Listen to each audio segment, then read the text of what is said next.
दी आलू दी 2500 दी 2500 रुपये दी। हाँ जी। वजन कितना हो तकरीबन ਇਹਦਾ? वजन 67-68 किलो वजन है। 67-68 ਬੱਲੇ ਬੱਲੇ ਇੰਨਾ ਵਜਨ ਚੱਕਣਾ ਕਿਦਾਂ? 67-68 ਕਿਲੋ ਵਜਨ ਹੋਏ। ਚੱਕ ਹੋ ਜਾਂਦਾ 80 ਚੱਕੇ ਲਾਈਆਂ ਆ ਜਾਲੀ ਕਿੰਨੇ ਦੀ? 70 ਤੋਂ ਲੱਖ 72 ਦੀ ਕਰੇ ਦਾ ਵਜ਼ਨ ਤੇ ਇਹ ਹੈਗੀ ਕਿੰਨੇ ਦੀ? 3500 ਦੀ ਜਾਲੀ ਆ। 3500 ਰੁਪਏ ਦੀ। ਆ ਭਾਜੀ ਇਹਦਾ 67-68 ਕਿਲੋ ਵਜਨ ਆ, 3200 ਦੀ ਜਾਲੀ ਆ। 3200 ਰੁਪਏ ਦੀ ਜਾਲੀ। ਇਹ ਹੈ ਨਾ ਆਲੂ ਦੀ ਕੁਆਲਿਟੀ ਦਾ ਫਰਕ ਆ ਜਾਂ ਜੈਕੇ ਦਾ ਫਰਕ ਆ? ਕੀ ਹਿਸਾਬ ਕਿਤਾਬ ਆ? ਇਹ ਕੁਆਲਿਟੀ ਦਾ ਫਰਕ ਆ, ਨਾਲੇ ਵਜ਼ਨ ਦਾ ਫਰਕ ਆ। ਵਜ਼ਨ ਦਾ ਫਰਕ ਆ।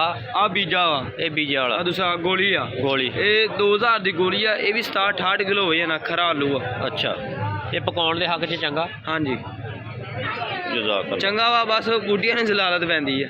ਨਹੀਂ, ਜਿਹਨਾਂ ਨੇ ਵਾਲਣੇ ਆ ਉਹਨਾਂ ਵਾਸਤੇ ਤਾਂ ਠੀਕ ਆ ਕੰਮ ਇਹ। ਹਾਂਜੀ, ਇਹ ਵੀ ਉਹੀ ਕੁਆਲਿਟੀ ਆ। ਇਹ ਵੀ ਉਹੀ ਕੁਆਲਿਟੀ ਪਈ ਆ ਵੀ ਉਹੀ ਆ, 3200 ਦਾ ਆਲੂ ਆ, 67-68 ਕਿਲੋ ਵਜਨ ਆ। 68 ਕਿਲੋ ਆ ਮਾਰ ਕੇ ਆਪਾਂ ਕਹਿੰਦੇ ਉਹ ਕੱਟ ਵਾਲਾ ਆਲੂ 1000 ਰੁਪਏ ਦਾ। ਅੱਛਾ, ਕੱਟ ਵਾਲਾ ਆਲੂ ਵੀ ਇੱਥੇ ਪਿਆ ਵੀ ਉੱਤੇ 1000 ਰੁਪਏ ਦਾ। ਉਹ 1000 ਓਏ ਰੁਪਏ ਦਾ। ਉਹ ਤੂੰ ਡਰਾਉਣ ਡਿਆ ਵਿੱਚ ਓਏ।